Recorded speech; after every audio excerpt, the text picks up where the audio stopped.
আসসালামু আলাইকুম। আমি জিদান আহমেদ। ডিএসসির পক্ষ থেকে আজকে আমি তোমাদের মাঝে নিয়ে এসেছি বাংলাদেশের ইতিহাস ও বিশ্ব সভ্যতার অষ্টম অধ্যায় যে ইংরেজ শাসনের শুনতে পারবো তার কিছু অনুধাবন ও সংক্ষিপ্ত প্রশ্ন। তো আমরা এখন এখানে যেগুলো প্রশ্ন নিয়েছি এগুলো মূলত তোমাদের টপিক ভিত্তিক, এবং এগুলো থেকে তোমরা যদি পড়ো তাহলে অধিকাংশ বোর্ডেই তোমরা এই প্রশ্নগুলো পাবে বলে আশা করা যায়। তো আমরা এখন যে প্রশ্নগুলো সমাধান করবো, তোমরা যদি আমাদের সাথে থাকো তোমাদের অবশ্যই উপকার হবে। চলো আমরা কিছু প্রশ্নের সমাধান করি। এখানে 1 নম্বর প্রশ্ন দেওয়া আছে, ইংরেজ বণিকরা বাংলার সাথে ব্যবসা করতে কেন উৎসাহিত হয়? তোমরা সকলে কিন্তু জানো যে ইংরেজরা কিন্তু বাংলায় কিন্তু আসে কিন্তু মূলত ব্যবসার উদ্দেশ্যে। পরবর্তীতে তারা কিন্তু উপনিবেশিক শাসন বা বাংলা অঞ্চল যে দখল করার যে প্রক্রিয়া তার তারা চলে যায়। প্রথম কিন্তু তারা কিন্তু ব্যবসা করার জন্য এসেছিল। তো তারা কেন বাংলা অঞ্চলে ব্যবসা করতে আসে, এটি কিন্তু আমাদের এই 1 নম্বর প্রশ্নে চেয়েছে। 1 নম্বর প্রশ্ন, ইংরেজরা কেন বাংলার সাথে বাণিজ্য করতে আসে? তোমরা কিন্তু সকলে জানো যে প্রাচীনকালে বাংলা কিন্তু ছিল কিন্তু প্রাকৃতিক যে ধন সম্পদ, অর্থাৎ যে মশলা বা ফসল উৎপাদন, এগুলোর জন্য কিন্তু বেশ বিখ্যাত। এছাড়াও কিন্তু বাংলা অঞ্চলের যে মাটি সেটা কিন্তু অনেক উর্বর, এবং এখানে তুমি যে ফসলই ফলাতে চেষ্টা করবে সেটা কিন্তু এখানে ফলতো। এই কারণেই মূলত ইংরেজরা বাংলা অঞ্চলের সাথে ব্যবসা করতে আছে। অর্থাৎ নদীপথে কিন্তু যখন যখন প্রথম যখন নদীপথে ইংরেজরা মূলত বাংলা অঞ্চলের সাথে ব্যবসা করার জন্য আসে, এবং বাংলায় যে প্রচুর ধন সম্পদ, অর্থাৎ যে মশলা, ধান বা অন্যান্য ফসল কিন্তু বাংলা অঞ্চলে যেমন কম দামে পাওয়া যেত, অন্য অঞ্চলে কিন্তু সেরকম কিন্তু কম দামে বা কম মূল্যে কিন্তু পাওয়া যেত না। এই কারণে মূলত ইংরেজরা বাংলা অঞ্চলের সাথে ব্যবসা বাণিজ্য করতে উৎসাহিত হয়। অর্থাৎ আমরা কিন্তু এখানে কিন্তু লিখতে পারি যে, আমরা এখানে এক সাইডে লিখবো যে মূলত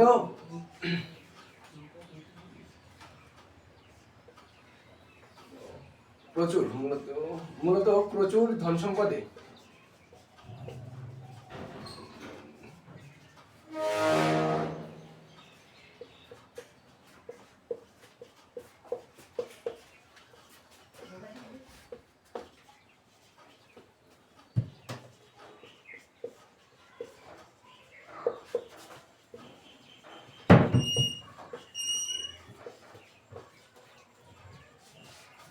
তাহলে কিন্তু আমরা বলবো যে মূলত বাংলা অঞ্চলে প্রচুর ধন সম্পদে পূর্ণ থাকার কারণে মূলত ইংরেজরা কিন্তু বাংলা অঞ্চলে ব্যবসা বাণিজ্য করতে আসে।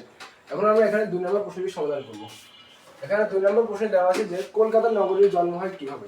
কলকাতা নগরী, এটা কিন্তু কলকাতা নগরী কিন্তু ভারতের একটি কিন্তু গুরুত্বপূর্ণ অঞ্চল, এবং এখান থেকে কিন্তু বাংলা অঞ্চলের সাথে কিন্তু বেশ ব্যবসা বাণিজ্যের যে একটি সম্পর্ক সেটি কিন্তু এখান থেকে পরিচালিত হয়। বা এর সাথে কিন্তু বাংলা অঞ্চলে যে পূর্ব বাংলা যেটিকে আমরা বলছিলাম, অর্থাৎ বাংলাদেশের একদম পাশে অবস্থিত পূর্ব বাংলা তো এখানে কিন্তু কলকাতা নগরীর জন্ম হয় কিভাবে?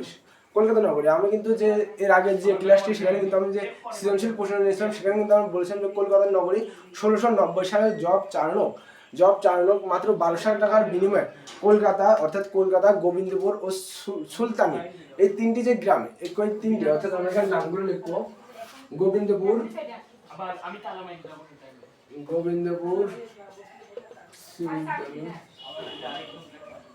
সুলতানটি ও কলকাতা, অর্থাৎ এই তিনটি গ্রাম কিন্তু 1690 সালে জব চার্নক মাত্র 12,000 টাকার বিনিময়ে কিনে নেয়, এবং কলকাতা নগরীর জন্ম হয়। অর্থাৎ 1690 সাল থেকে কিন্তু কলকাতা নগরীর জন্ম হয় বা কলকাতা নগরী শুরু হয়। তো আমরা কিন্তু লিখতে পারি যে 1690 সালে জব চার্নক মাত্র 1200 টাকার বিনিময়ে গোবিন্দপুর, সুলতানি ও কলকাতা নগরী ক্রয় করেন, এবং পরবর্তীতে সেখানে কিন্তু কলকাতা নগর জন্ম হয়। তোমরা কিন্তু আরো জেনে অবাক হবে যে 1700 সালে 1690 পরে 10 বছর পরে 1700 সালে কিন্তু এখানে কিন্তু ইংরেজি কিন্তু উইলিয়াম ফ্রন্ট দুর্গ, অর্থাৎ যে উইলিয়াম ফ্রন্টের যে বিখ্যাত দুর্গ সেটি কিন্তু 1700 সালে কিন্তু কলকাতা নগরীতে স্থাপিত হয়। এখন আমরা 3 নম্বর অর্থাৎ দস্তক প্রথা কি ব্যাখ্যা করো? দস্তক প্রথা, এটা কিন্তু ইংরেজরা বাংলা অঞ্চলে স্বাধীনভাবে ব্যবসা বাণিজ্যের জন্য করার জন্য যে অনুমতি, অর্থাৎ মুঘল সম্রাটের কাছ থেকে যে অনুমতি পায় তাকে কিন্তু দস্তক প্রথা বলা হয়।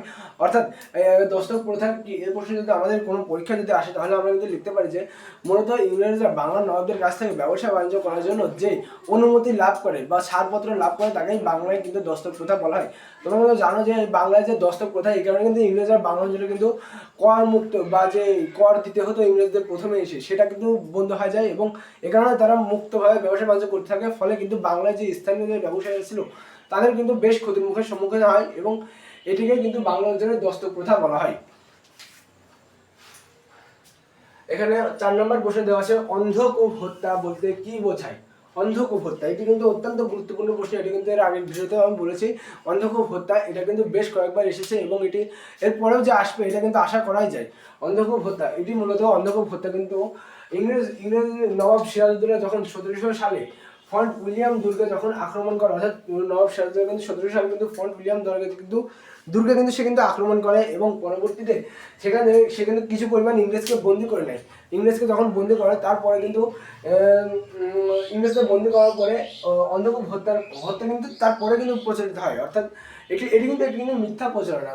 অন্ধকূপ হত্যা বলতে কি বোঝায়, এখানে আমরা বলতেই পারি যে ইংরেজ বন্দি হলওয়েন, ইংরেজ বন্দি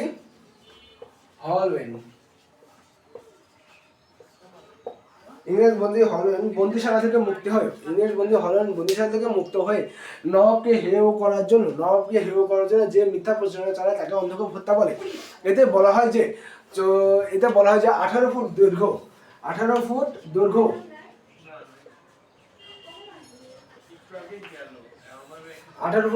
ও 14.10 ফুট প্রশস্ত।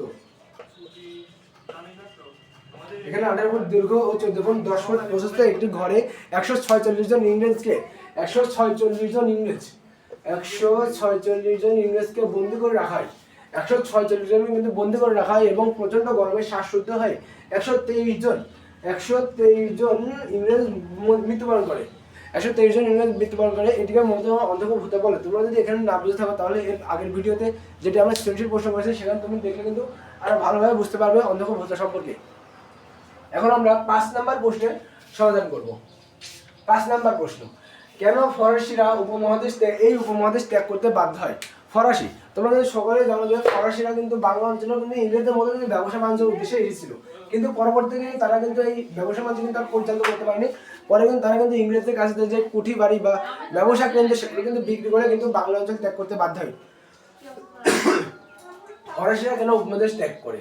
এটি তো গেল তারা যখন চলে যায়, কিন্তু তার আগে 1757 সালে যখন নবাব সিরাজউদ্দৌলা ইংরেজদের বিরুদ্ধে যে ফরাসি যুদ্ধ করে, তখন কিন্তু নবাব কিন্তু নিজের সাথে কিন্তু ফরাসি যে কোম্পানি ছিল তাদের সঙ্গে কিন্তু হাত মেলায় এবং ফরাসি এবং নবাব সিরাজউদ্দৌলা একত্র মিলে ইংরেজদের বিরুদ্ধে যুদ্ধ পরিচালনা করে, অর্থাৎ ফরাসি যুদ্ধ সংগঠিত করছিলেন 1757 সালে। 1757 সালে আমরা কিন্তু সকলেই জানেন যে 1757 সালে বাংলা অঞ্চলে কিন্তু ফরাসি যুদ্ধ সংঘটিত হয়েছিল এবং এর ফলে কিন্তু বাংলা কিন্তু ঔপনিবেশিক শাসন শুরু হয়। 1757 সালে যখন ফরাসি যুদ্ধ হয় তখন ইংরেজদের বিরুদ্ধে কিন্তু নবাব সিরাজউদ্দৌলা কিন্তু এই ফরাসি কোম্পানিকে কিন্তু তারা কিন্তু একসাথে করে যুদ্ধ করে এবং ফরাসি সেনাপতি সিনফ্রো, আমি এখানে নাম লিখবো সিনফ্রো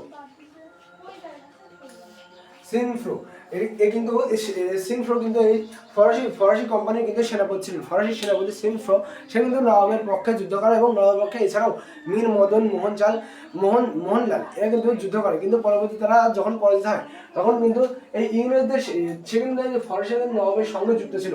এই অভিযোগে কিন্তু ইংরেজরা ফরাসিদের দেশ ত্যাগ করতে বাধ্য হয়। অর্থাৎ ফরাসিরা যখন 1757 সালে ফরাসি যুদ্ধে জয় হয় তখন কিন্তু তারা কিন্তু একচেটিয়াভাবে বাংলা অঞ্চলে ব্যবসা বাণিজ্য প্রতিষ্ঠা করে এবং এই লক্ষ্যে কিন্তু তারা কিন্তু 1757 সালের পরবর্তীতে ফরাসিদের এই দেশ ত্যাগ করতে বাধ্য হয়। মূলত ইংরেজদের সাথে পলাশির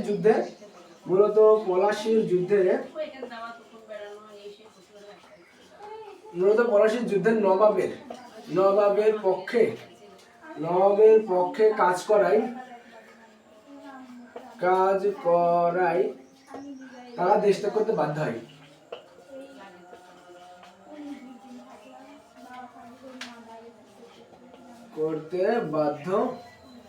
হয়। আমরা কিন্তু লিখতে পারি, পরিশেষে কিন্তু বলতে পারি যে ফরাসিরা কেন এই দেশ ত্যাগ করতে বাধ্য হয়? মূলত ইংরেজ শাসনামলে ইংরেজদের বিপক্ষে কাজ করার জন্য কিন্তু মূলত ফরাসিরা কিন্তু এই দেশ ত্যাগ করতে বাধ্য হয়। এখানে 5 নম্বর প্রশ্ন দেওয়া আছে, বক্সার যুদ্ধের দুটি কারণ উল্লেখ করো। বক্সার যুদ্ধ সেটা কিন্তু 1765 সালে, অর্থাৎ 1757 সালে যখন নবাব সিরাজউদ্দৌলা পরাজিত করে বাংলা কিন্তু অর্থাৎ 1757 সালে নবাব পরাজিত হওয়ার পরে কিন্তু মীর জাফর অর্থাৎ নবাবের যে সেনাপতি সে কিন্তু সিংহাসনে বসেন এবং সে কিন্তু নবাবের কিন্তু সকল যে ইংরেজদের যে সকল চাহিদা সেগুলো কিন্তু সে পূরণ করতে পারে না এবং এই কারণে কিন্তু তাকে কিন্তু পদ থেকে কিন্তু অপসারণ করা হয়। অর্থাৎ নবাব সিরাজউদ্দৌলা পরবর্তীতে যে নবাবের সেনাপতি, নবাব সিরাজউদ্দৌলার পরে যে নবাবের সেনাপতি মীর জাফর কিন্তু সিংহাসনে বসেন, সে কিন্তু তার সিংহাসন কিন্তু ধরে রাখতে পারেনি। 1764 সালে 1764 সালে মীর কাসিম 1764 সালে মীর কাসিম 1764 সালে মীর কাসিম বাংলার সিংহাসনে বসেন এবং সে কিন্তু একজন স্বাধীনতাচেতী ব্যক্তি ছিলেন। সে কিন্তু স্বাধীনতা ব্যক্তি ছিলেন, অর্থাৎ সে কিন্তু নিজের কাজে কিন্তু ইংরেজদের কিন্তু হস্তক্ষেপ সে কিন্তু সহ্য করতে না, বা নিজের দেশের জনগণের জন্য সে কিন্তু কাজ করতে চায়, ইংরেজদের পক্ষে সে কোনো কাজ করতে চাইতো না। এই কারণে কিন্তু ইংরেজদের সাথে তার কিন্তু যুদ্ধ বেঁধে যায়। আরও একটি কারণ ছিল পলাশীর যুদ্ধে, অর্থাৎ বক্সার যুদ্ধে কিন্তু আরও একটি কারণ ছিল যে সে কিন্তু ইংরেজদের সাথে থেকে সে কিন্তু অন্যান্য যে বিদেশি বণিক সংগঠন বা বাংলার নবাব, অর্থাৎ বাংলার ভারতের যে দুর্বল যে নবাবগুলো ছিল তাদের সঙ্গে কিন্তু মীর কাসিম কিন্তু হাত মেলায় এবং ইংরেজদের বিরুদ্ধে যুদ্ধের চেষ্টা করে। এই কারণে কিন্তু মূলত বক্সার যুদ্ধ সংঘটিত হয়েছিল। তোমাদের আরও বলে রাখতে চাই যে বক্সার যুদ্ধ এটি কিন্তু 1765 সালে 1765 সালে বিহারের বক্সার নামক স্থানে, বিহারের বক্সার 1765 সালে বিহারের বক্সার নামক স্থানে এই বক্সার যুদ্ধ কিন্তু সংঘটিত হয়েছিল। এখানে 7 নম্বর প্রশ্ন দেওয়া আছে, দ্বৈত শাসন বলতে কি বোঝো? দ্বৈত শাসন এটি কিন্তু ইংরেজদের আমলে কিন্তু প্রবর্তিত হয় এবং এটি কিন্তু 1690 কি 1600 এমন 1660-এর পর 1670 সালে, দুঃখিত 1670 সালে কিন্তু এই দ্বৈত শাসন ব্যবস্থা প্রবর্তিত হয়। অর্থাৎ 1757 সালে যখন নবাব যখন সিরাজউদ্দৌলার পরবর্তী যখন মীর জাফর 1757 সালে যখন মীর জাফর কিন্তু সিংহাসনে বসেন, তখন কিন্তু নবাব ইংরেজরা কিন্তু ফোনতে আটে কিন্তু যে তারাই মূলত থাকবে বাংলার সকল অর্থনৈতিক ক্ষমতা হাতে এবং নবাব থাকবে শুধুমাত্র কিন্তু কর্মী, অর্থাৎ তাদের কিন্তু হাতের পুতুল বলতে পারো তোমরা, হাতের পুতুল হিসাবে তারা কিন্তু নবাবকে কিন্তু রাখতে চেয়েছিল। এ কারণে কিন্তু বাংলায় প্রশাসনিক জটিলতার সৃষ্টি হয়, যার কারণে কিন্তু বাংলায় 1176, ইংরেজি 1176 এবং বাংলা 1070, অর্থাৎ যে 1170 যে বাংলায় যে 76 মমতা সংগঠিত হয় সেটি কিন্তু এই দ্বৈত শাসন ব্যবস্থার কারণে কিন্তু প্রবর্তিত হয়। অর্থাৎ দ্বৈত শাসন ব্যবস্থা বলতে বোঝায় এমন একটি রাষ্ট্র ক্ষমতার এমন একটি শাসন ব্যবস্থা যেখানে সকল প্রশাসনিক ক্ষমতা থেকে যায় নবাবের হাতে এবং অর্থনৈতিক সকল ক্ষমতায় থেকে যায় কিন্তু ইংরেজদের হাতে। অর্থাৎ মূলত ইংরেজদের হাতে সকল ক্ষমতা থাকলে অর্থনৈতিক ক্ষমতা কিন্তু নবাবের হাতে থাকে না। এ কারণে কিন্তু রাষ্ট্র পরিচালনার জন্য যে প্রয়োজনীয় অর্থ সেটি কিন্তু নবাবের হাতে থাকে না এবং এই কারণে রাষ্ট্রের ভিতরে এবং বাংলা অঞ্চলে কিন্তু বিশৃঙ্খলা দেখা যায়, যার ফলে বাংলায় 76 মন্বন্তর সংগঠিত হয়। এরপরে কিন্তু আছে, এর পরের প্রশ্নটি আছে 76 মন্বন্তর বলতে কি বোঝো? তো আমি এতক্ষণ যেগুলো বললাম সেটি কিন্তু এই 76 মন্বন্তর, অর্থাৎ বাংলায় যে 76 মন্বন্তরের পূর্বে কিন্তু দ্বৈত শাসন ব্যবস্থা প্রবর্তিত হয়েছিল। দ্বৈত শাসন ব্যবস্থার ফলে কিন্তু বাংলা কিন্তু 76 মন্বন্তর, এটি কিন্তু 76 মন্বন্তর, আমরা বাংলাটি লিখবো 76 মন্বন্তর। বাংলা কিন্তু যে 76 মন্বন্তর সংগঠিত হয় সেটি কিন্তু দ্বৈত শাসন ব্যবস্থার ফলে প্রবর্তিত হয় এবং দ্বৈত শাসন ব্যবস্থার ফলে যখন নবাবের হাতে কিন্তু যখন পর্যাপ্ত পরিমাণে অর্থ ছিল না তখন কিন্তু রাষ্ট্রের ভিতরে কিন্তু বেশ কিন্তু বিশৃঙ্খলা দেখা যায় এবং এই সময়ও কিন্তু 1765 সালে এবং এই সময় কিন্তু বাংলায় কিন্তু যে ইংরেজদের রাজস্ব আদায় সেটি কিন্তু তারা কিন্তু কমেছিল না। তারা পূর্বের বছরে যেমন রাজস্ব আদায় করতো, এই বছরে অর্থাৎ যে দুর্ভিক্ষর বছর এটি কিন্তু বাংলা কিন্তু একটা দুর্ভিক্ষ, অর্থাৎ এই সময় কিন্তু দুর্ভিক্ষ ছিল বাংলা অঞ্চলে। এই সময় কিন্তু বাংলা কিন্তু তারা কিন্তু রাজস্ব আদায় সেটি কিন্তু কমায়নি, সেটি কিন্তু পূর্বের মতো রেখেছিল এবং এর ফলে কিন্তু বাংলায় আরও অর্থাৎ কৃষকদের উৎপাদন হয়েছিল না বৃষ্টির কারণে। মূলত সে বছর বাংলা অঞ্চলে বেশ খরা হয় এবং এই কারণে তারা কোনো ফসল উৎপাদন করতে পারেনি এবং এছাড়াও যে ইংরেজরা তাদের উপর জোর করে কিন্তু যে ফসল যেটুকু উৎপাদন হয়েছিল সেটুকু কিন্তু তারা কিন্তু খাজনা বাবদ নিয়ে যায় এবং পরবর্তীতে কিন্তু বাংলা অঞ্চলে কিন্তু যে দুর্ভিক্ষ সেটি কিন্তু সংঘটিত হয়। অর্থাৎ দ্বৈত শাসন ব্যবস্থার ফলে কিন্তু বাংলা অঞ্চলে দুর্ভিক্ষ দেখা দেয়। 76 মন্বন্তর বলতে কি বোঝায়? অর্থাৎ বাংলা অঞ্চলে যে ভয়াবহ দুর্ভিক্ষ দেখা দেয় তাকে কিন্তু 76 মন্বন্তর বলা হয়। সূর্যাস্ত আইন কি?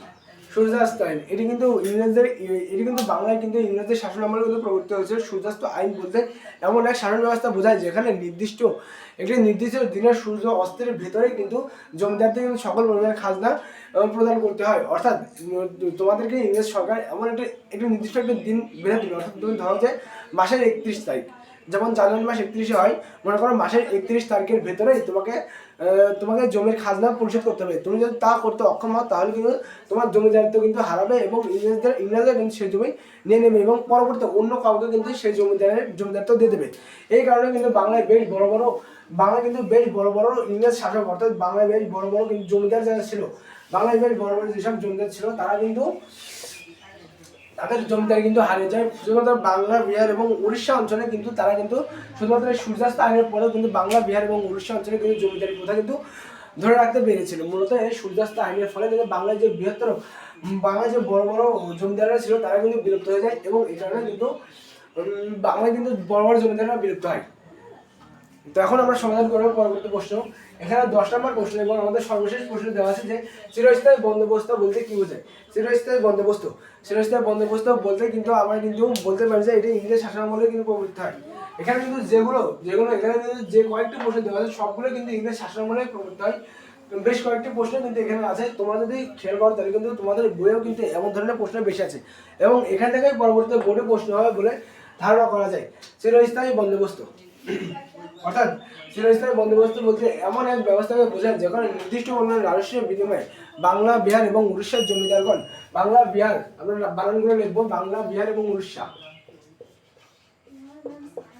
বাংলা, বিহার ও উড়িষ্যা, বাংলা, বিহার ও উড়িষ্যা অঞ্চলের জমিদারগণ তাদের নির্দিষ্ট জমির পরিমাণে জমির উপরে জমিদারিত্ব স্থাপন করতে পারে, তাকেই কিন্তু চিরস্থায়ী বন্দোবস্ত বলা হয়। চিরস্থায়ী বন্দোবস্তের কারণে কিন্তু বাংলায় যে জমিদারি প্রথা সেটি কিন্তু চিরস্থায়ীভাবে রূপ লাভ করে এবং বাংলা কিন্তু বড় বড় অনেক জমিদার শ্রেণী সৃষ্টি হয়। এর ফলে কিন্তু বাংলায় কিন্তু কৃষকরা কিন্তু শোষিত হয়। চিরস্থায়ী বন্দোবস্তের ফলে কিন্তু বাংলায় কিন্তু যে কৃষক বা দরিদ্র মানুষ ছিল তারা কিন্তু কোনোভাবে কিন্তু তাদের লাভ হয়নি, তারা উল্টো আরো শোষিত হয়েছে, অর্থাৎ তারা কিন্তু দরিদ্র হয়ে গেছে, দিনে দিনে আরো দরিদ্র হয়ে গেছে। বাংলায় কিন্তু তারা কিন্তু দরিদ্র হয়ে গেছে, অর্থাৎ জমিদাররা যখন জমির স্থায়ী মালিক হয় তখন কিন্তু প্রজাতন্ত্র আইন ছিল না, অর্থাৎ জমিদার চাইলে কিন্তু তাদের জমি থেকে বের করে দিতে পারতো বা তাদেরকে জমি থেকে বের করে দিতে হয়। এই কারণে কিন্তু বাংলায় যে কৃষক ছিল তাদের কিন্তু আরো বেশ দুরবস্থার সৃষ্টি হয়, এবং তাদের ফলে কিন্তু বাংলায় আরো দুর্ভিক্ষ বা বাংলার মানুষ আরো গরিব হতে থাকে এবং জমিদার শ্রেণীরা আরো উপরে উঠতে পারে। জমিদাররা অবাক হবে যে জমিদারেরা কিন্তু জমিদারি করতে কিন্তু তাদের এলাকায় কিন্তু বসে থাকতো না, তারা কিন্তু জমিদারির প্রধান কিন্তু যে জমিদারি সেটা কিন্তু তাদের নির্দিষ্ট কর্মচারীদের হাতে দিয়ে দিত এবং তারা নিজেরা কিন্তু শহরাঞ্চলে চলে যাওয়ার ফলে তাদের যে কর্মচারী বা তাদের গোমেস্তা বলা হয়, তাদের জমিদারদের আন্ডারে যারা কাজ করে তাদের গোমেস্তা বলা হয়। সেই গোমেস্তারা কিন্তু জমিদারের যে যারা চাষাবাদ করতো, অর্থাৎ যে বাংলার যে কৃষক তাদের উপরে কিন্তু অত্যাচার করতো এবং অত্যাচার করে অধিক ফসল উৎপাদন করতে বাধ্য করতো এবং এছাড়াও তারা কিন্তু খাজনা কিন্তু অধিক আদায় করতো গোমেস্তারা। এই কারণে কিন্তু বাংলায় কিন্তু কৃষকরা কিন্তু বেশ শোষিত এবং শোষণের শিকার হয়। ফলে কিন্তু চিরস্থায়ী শাসন ব্যবস্থার ফলে কিন্তু বাংলা কিন্তু কৃষকদের কিন্তু কোনো উপকার হয়নি।